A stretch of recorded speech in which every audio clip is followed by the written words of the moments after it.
Sooner or later, this will actually come on. Okay, it is already on. I'm coming to you live from Southern California on behalf of the Planet Peace Project. I'd like to say something about the excited classroom. You may have never heard that term. And if you've never been in one, you're lucky. Yesterday, I put a video out about it was called "Don't Envy the Smart Girl, Be the Smart Girl," and it was about had when I was a kid because I'd always been at the top of the class. Then all of a sudden, somebody superseded me, and I went, "Whoa!" How to embrace that, how to um, get, learn empathy from that. Because all of a sudden, I realized how everybody else must have felt when I was at the top of the class, and they weren't. Suddenly, I wasn't. So it was really very healthy for me, and in particular, the way I dealt with it was healthy, not getting jealous or competitive. Instead, embracing the person and thought, wow, what can I learn from this person? She's a true peer. How can I work this and get something out of knowing her? So I think that the response to an experience we have is more important than the experience we have because it determines whether we're going to get something or nothing out of it. And I'm trying to assist people with these. They're called behavioral health tutorials. Behavioral medicine is one of the most exciting fields. If anyone is looking for a career or a career change, then I would strongly recommend looking into behavioral things you can ever study. It's the subfield of how psychology and medicine support one another and inform one another. Let's talk about the excited classroom. I had a German teacher. Actually, I had two German teachers. One was from Germany, and it was this big, strong man, and the other one was a wonderful woman who was the mother of one of my best friends. She was a professor from Belgium and not only taught German, she also taught French and philosophy classes. So I had her for all French, German, and philosophy. The German guy, if I pause from time to time, it's because this thing seems to be blinking off and on. The German in the German educational system is called an excited classroom. He would try to denigrate people. He would try to get us to compete with each other. If someone were doing better, he would point it out publicly, praise them, and kind of it was like nauseating almost. He would take us and put us in the front of the class and all this stuff. And we were children. We were 18 and older. We were adults. Burst into tears to say they were supporting three kids and had two jobs plus trying to go to school. There were a lot of reasons why somebody would be getting behind in German class. So I went and talked to him because I said, what you're doing is very unhealthy. It's not helping anybody learn. And the smart people or the kids who are doing well, or the young people who are doing well in this class don't need to be put up as some sort of superior beings, and the people who aren't doing well in German, because it's a very difficult language to learn, or can be, don't need to be browbeat and castigated and looked down upon. This is not good. And he said what he was doing was setting up an excited classroom because he had learned in Germany that this is the way people learn best. I said, no, I'm learning in psychology that the emotions you're creating are actually short-circuiting our brains.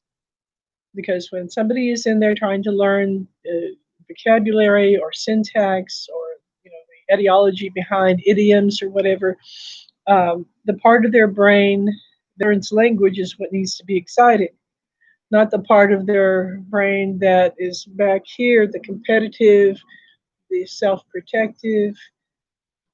I said, you're actually causing us to activate the wrong parts of our brain. We should be only focusing on learning language in a calmer, more supportive environment. So basically, just stop it. And he actually stopped it because he respected me and he admired me. And he said, well, you're studying psychology and you know more about this sort of stuff than I do, and I just know German, so okay. And people would come up and thank me. They'd come up to me in the hallway before and after class and, "Ooh, whatever you said to Dr. T really helped," and everything calmed down. So just realize this: if you're an educator, don't try to get your students to compete with each other. Try to get your students to cooperate with one another.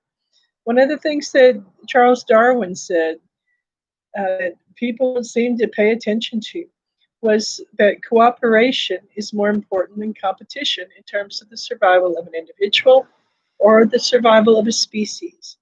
And everyone thinks, oh, Darwin talked all about the survival of the fittest and blah, blah, blah. Well, he did. He made certain observations, but one of the things that's been overlooked by our particular society is that he really stressed cooperation more than competition. And very few people I've ever spoke to about the work of Darwin even noticed that. He said that the ability to adapt to changing circumstances is more important to the survival of an individual or a species than is competing with other individuals or species. So think on this, my friends. And I do want to say one last thing about the smart girl thing that I did yesterday. Um, I talked about how when I was a child in elementary school, teachers had this extremely bad habit, and it was part of setting up an excited classroom, whether they were doing it consciously or not, of handing out test papers to return them to students in the order of grades received. And so the person who had the top score would get their paper first, and everyone would know that they had the top score, and the second person the second. And then the people who who had the lowest scores would get their papers last. And I thought, whoa, that is unhealthy all the way around. Social castigation for people who didn't do well on that test because everyone's going to know that their scores were the lowest, and social castigation for the smartest kids because everyone is going to resent them and be jealous of them for being the top scorers. So I do want you all to know that once I had my comeuppance, and there was, for the first time in 2.5 years of my elementary school training, a girl who scored higher than I did. And I went, whoa, I had empathy, I had understanding. I decided to embrace her rather than compete with her or be jealous of her. And she became one of my best friends. She, along with my other best friend, formed a cadre of real good emotional support. We really loved each other. Always be grateful that I had that response instead of separating to embrace. She and I, the two top scoring kids in that particular classroom, I actually went to the teacher and told her to stop that crap.